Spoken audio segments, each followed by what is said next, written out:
Hello, Renee Flamond here. This is like a crossover because this video started out as who you were before now, before your narcissist. Who were you before your narcissist? It has evolved into remembering who you are through music. It's evolved into that because of something that happened to me the other day that reminded me of myself. This topic is lengthy and it can be helpful in so many ways, so I thought it would belong on a Friday because it does relate to anyone, anywhere, anytime. And I mention music a lot, and I've had people ask me, you know, what kind of music has helped you, or what do you think can help me, or because I mention it a lot to you guys, and I know you've heard me say how I listen to music. Okay, fine. I never want, though, to veer off the video too much to get into it, but music is an extremely powerful tool that can change your mood in minutes. Therefore, it deserves its own segment, okay? But keep in mind the background question of who were you before your narcissist? Because you know I'm going to go around the planet a couple of times to get there, but that's essentially what I was reminded of the other day, and it was glorious. I mean glorious. And I was like, I have to share. And it's taken me a while to make this outline because it feels messy, but I went to hit play 40 times because I was like, just hit play. Just do it. Our normal topics of narcissism on this channel, as we all know, deal with the challenging, the sad, the hard part of so much, right? Any breakup for that matter, or a hard relationship with anybody. It's not a pleasant topic. We're learning, but you know, it's not a pleasant thing that we've been through with it. I have found music to be a healing factor that cannot be ignored. It helped me tremendously. And I'm going to tell you what happened to me the other day that really hit home with the power of music. Because really, if you're ever feeling lost, untethered, or need some kind of anchor to pull you back in, set you straight, remind you of yourself, music is a very powerful way to do that. As I go, by nature of this topic, then, I'm going to be referring a lot about myself and my taste in music because each genre reminds me of a different time period. And where I landed is the glorious part. When I ride in the car, my ride in the car the other day, I heard these certain songs from before I was with the narcissist that I used to play a lot. And they reminded me of myself, and I'll unpack it as I go. Okay, so as you think of different music in your life, it brings you immediately back. For example, classic rock was my first love, other than the Osmonds and the Jackson 5. And anything vocal, we're singers in this family. So Carole King, Cher, Barbra Streisand, Carly Simon, anything like that. Easy 70s rock, anything disco, anything, R&B, anything from musicals. I'm a theater goer for 40 years. Basically anything good. I like it, okay? Concerts, I was young, I was a teenager, I saw everyone from Black Sabbath to Van Halen to Jethro Tull, Blue Oyster Cult, Ozzy. This is the kind of music I listen to. And you know, when I hear any of it, I go right back to being with my cousin that I talk about. I've referred to a cousin. I have a lot of cousins to whom I'm close, but when I say the cousin, it's usually the one. I go right back to times with her. I go right back to times, you know, sitting on the front steps of the tenement house. We lived in a city, and neighbors would come over. There'd be a guitar player. We'd sing songs. I mean, you know, we'd sing Led Zeppelin. I mean, it brings you right back. I immediately am transported to childhood, summers, activities that generally put a smile on my face. So I know if I want to be in a good mood, I put on classic rock. You know, we even call me and my brother, we call certain tracks beach songs because we remember them playing on the way to the beach in the 70s in the car when our mother was driving us to the beach, or you know what I mean? So you listen, you sing at the top of your lungs, and you can almost smell the beach. It's a rush and a half. I'm getting to my point, I promise. I've gone through this outline a million times and tried to tighten it up as much as I can. But I can't. I have to say these things, and you'll know why after. So you forget about the now when you're transported like that, and it's very empowering. You remember how you felt then. The world has yet happened to you. You know, we were 10, 8, 11. You were young, you had hopes, dreams, plans for yourself. You guys have asked me how it's helped me. This video is going to unpack it. And all that comes rushing back. If you try it, you will see that. So, okay, so then I went through a jazz period. All jazz all the time, right? After I graduated college. Maybe even the end of college, middle of college. And again with the concerts, right? So I saw everybody from Miles Davis, David Sanborn, Dave Brubeck, anyone you could probably name I saw if they were living.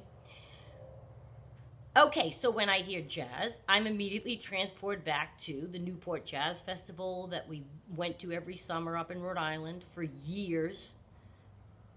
And you know what else? The clubs in Providence, those little clubs in Providence that in my early 20s where you went out to hear the music but you didn't really drink, so I felt guilty taking up a table in some of these tiny clubs, or you were like too broke to order anything but you just wanted to hear the music, man. So you go. I go right back to that. Not that I talked like that, I'm making a joke, but I go right back to that when I hear jazz. That was early 20s, which means I stopped when I went from classic rock to jazz, which I felt was a natural transition, but I stopped short then at Metallica, Guns N' Roses, and Motley Crue, which means I never got to Soundgarden. This is important, and all that. I find it fascinating that I came to them years later through Chris Cornell's other band, Audioslave. And I mean years later. This is all gonna come together. Stay with me. I'll explain. 2012, I started this channel on Pandora, right? And I typed in 9 Inch Nails because I was loving Trent Reznor. But quickly realized how much material this cat had, and that he needed his own channel devoted just to him. But I learned so much good music through this channel that you type into Pandora, for those of you who don't know, and it'll play music that's connected to what you typed. So I quickly realized, and I evolved my channel for the past 10 years into something, if it ever disappeared, I would die. I don't even know. That's not nice to say that. Of course I wouldn't do that. But I started to thumbs down all the Trent Reznor songs to get them out of this channel, but I wanted to keep all of this new music that I learned, right? So it's my 9 Inch Nails station, but it doesn't play 9 Inch Nails anymore. So I'm driving, and on comes Chris Cornell, singing Audioslave, his band after Soundgarden. Now, when I first heard him, was with Audioslave on this channel years ago, and I love his voice. So I'm screaming, singing in my car. My roof is down, didn't care. I felt the release and the freedom and the happiness that kept me listening to that channel for 7 years nonstop. Unless my daughter was with me. She called it screamo music. Mommy, that's screamo music, right? I get it. So she and I have an entire other list that transports me to her and her growing up. She's a theater goer also, and she sings opera. So our list is completely different, high soprano. So that's, okay. So I loved his voice, God rest his soul. And, I got really into Pandora, and I would sit there for hours. Remember when we were younger, if you had an album, you were lucky if you took everything out of the album and the lyrics were there and you could read about the band. Pandora's easy. They give you an entire history of the band, the lyrics. It's wonderful. I became obsessed with that for a long, long time. And that's how I learned Chris Cornell. I was like, oh my God, Soundgarden. I knew the name Soundgarden, and I'm sure just by being alive, I knew their big songs. I had a French cousin who loved Sandman. That's not Soundgarden, is it? No, see, that's not even them. I get them confused because I lost myself, right? Metallica is Sandman. But anyway, you know the name Soundgarden, so I started to listen. I'm like, oh yeah, I know that song. Oh yeah, it's the same voice. Okay, fine. Weird way to go to be, to learn about Soundgarden is through his new thing. But anyway, okay, so I'm singing at the top of my lungs, and I'm remembering this whole time period where I did that, and I sat there and I was looking up, discovering all these bands and reading about them and learning lyrics. And then I heard Rage Against the Machine. If you don't know them, this might not be your style of music either, okay? This music thumps, but this song by Rage Against the Machine changed me internally, and I'm going to explain that in a second. But these are bands like Korn, Disturbed, Gobsmack. It may not be your thing, but I got very into it. Because as soon as you thumbs up or thumbs down the channel, if you don't know Pandora, it evolves. It plays what you're liking and not liking, okay?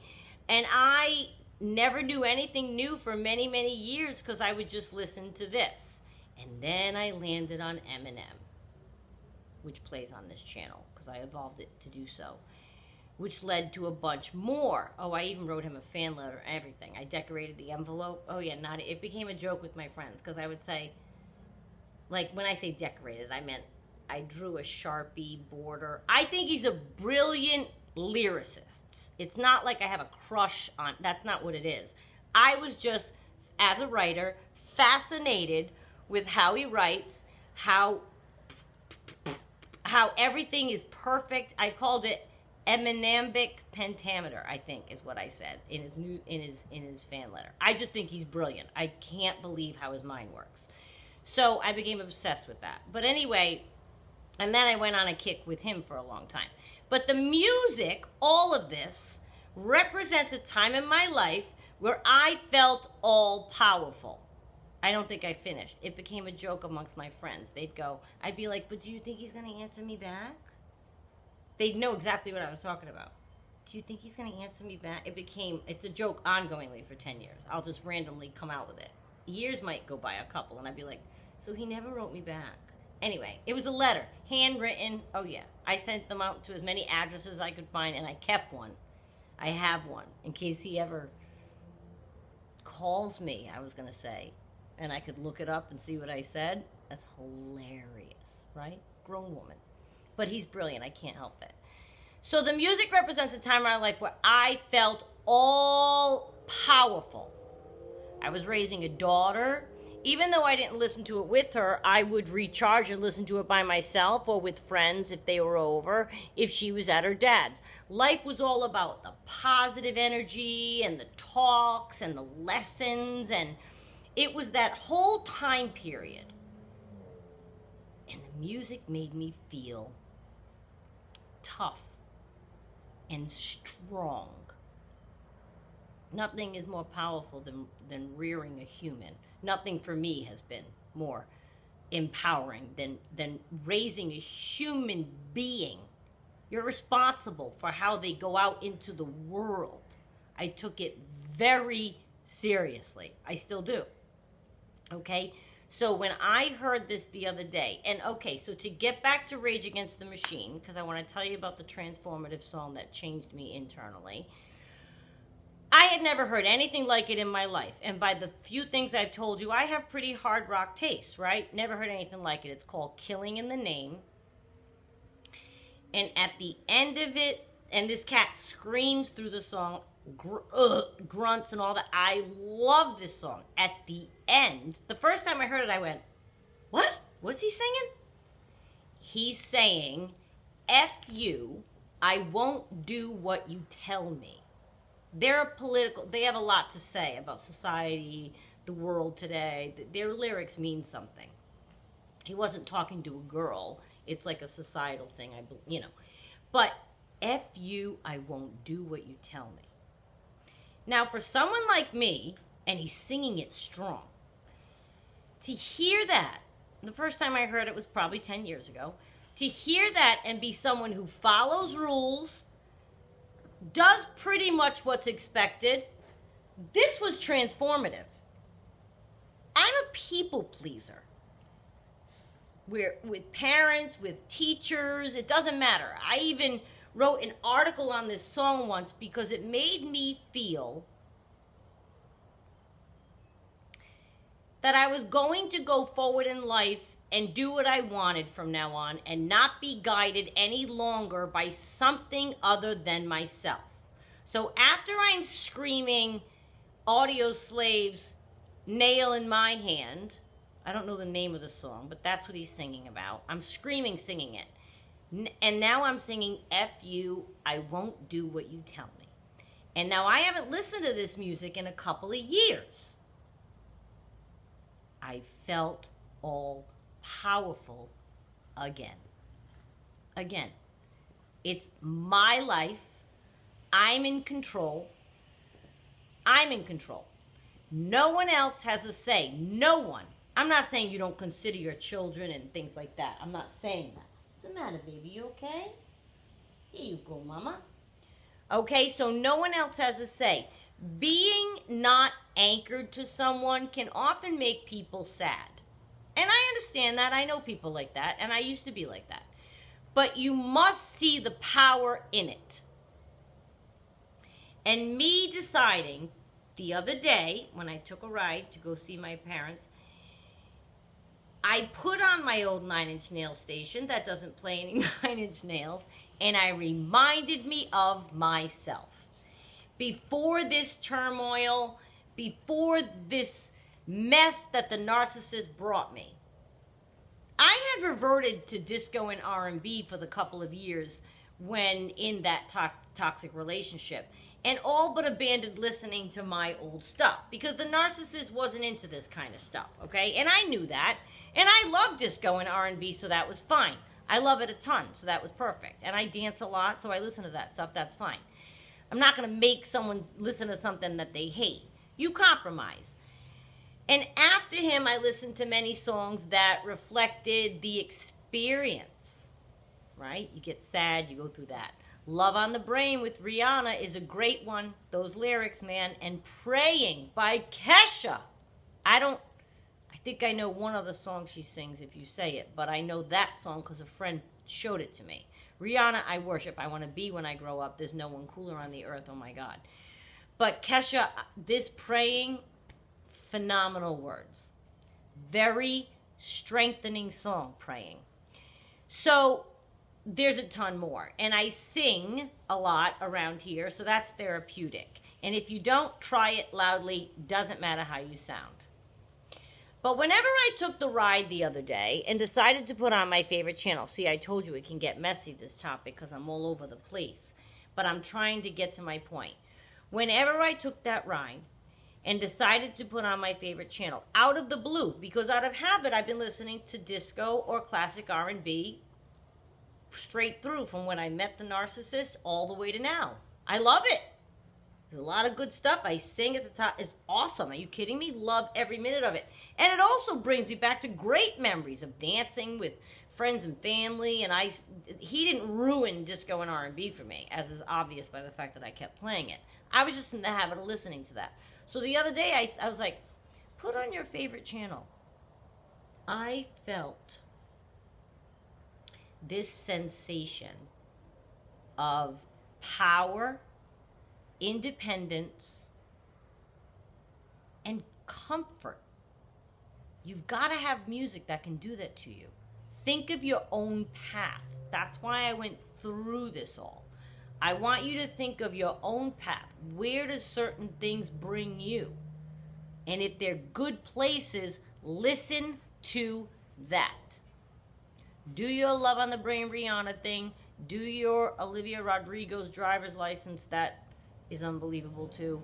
There's a bunch of songs out there that can reflect and be reminiscent of the relationship with a narcissist. I went through an entire period of listening to all those. And I re-listened to old love songs and started to say, like, Baby Come Back. Remember that one? I was like, I think it's by Player. I started to listen to Baby Come Back after the narcissist, and I'm like, he's a narcissist. So I started to I looked at everything differently. Old love songs, newer ones are closer related. I think those two nail it. But anyway, or three. So I had this sense of comfort in me, and I was reminded of myself. Pre-narcissist. I was like, I like myself. I was a very happy person. I remained happy, and I still am happy, and he didn't take my joy from me. But what I mean that is, I was moving through life just fine, and felt empowered, being a mother of a young daughter, bringing her into this world, making sure she learns and is taught and is a reader and is progressing forward in life. It brought me right back there, because I listened to it all the time when she was why I say home, not home, but not in college. You know what I mean? Not in the house, because she didn't like it. She walked in a couple times. Once she started to drive, she'd drive herself back and forth, and she'd come in, she'd be like, oh, small, she calls me tiny or small once she'd passed my height. She goes, oh, small, you're listening to your screamo. So that's even a good memory I have from playing it. And I should have done it sooner. Shoulda, coulda, woulda. I don't believe in that. It happened exactly when it was supposed to. And it just made me want to share with you that if you are in a funk, and I've mentioned it before, like I said in videos, but it deserved its own. And it deserved its own off topic, because it's not completely about narcissism, but it is about who were you before them? And what will help you get there? What will help you get there? Were you the happiest teenager on the summer docks of your cousin's pond, like me? And listening to Sweet Home Alabama and, whatever is going to bring you there? Boom! Put it on. Don't just think about the music. Put it on. And it transforms you like nothing else can. They say scent can too. Don't get me wrong. You smell certain biscuits. You smell your mother's gravy. Of course, that can bring you back as well. But think of a time when you felt fantastic, the most like yourself, the most comfortable in your own skin, and play that music. Play it. I'm telling you, it was like in alignment for myself. I mean, it was like an alignment. And if you're in a funk and you can't budge, and you're binge watching, but that's not helping, and you're playing maybe a video game. I don't play video games. That's not my thing. But maybe you're gaming and that's not helping. Or maybe you're reading and that's not helping.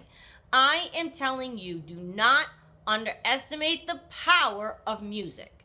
Think back to a time when you felt you were at your strongest and play that. I don't care if you have, when I was 16, I loved Van Halen. Put it on. I saw Van Halen in every incarnation, and both solo, for both singers solo. I've seen them. Big Van Halen fans in this family. There's no bad memory associated with Van Halen, other than God rest him now that he left us. But you know what I'm saying. Teenagehood. The world was yours. It was all ahead of you. You've got to have something like that. I know, baby. She wants love. You've got to have something like that. You've got to have something like that, and you've got to be able to channel your inner goddess or god that feels powerful and can withstand anything. Because think about it. When you were that age, you weren't even thinking about something like this. You weren't even thinking about that. It wasn't anything that you thought was ever going to happen to you. All you were doing was studying, hanging with friends. I always had a job. We had jobs in our family. But I'm sorry. I don't think she knows what she wants.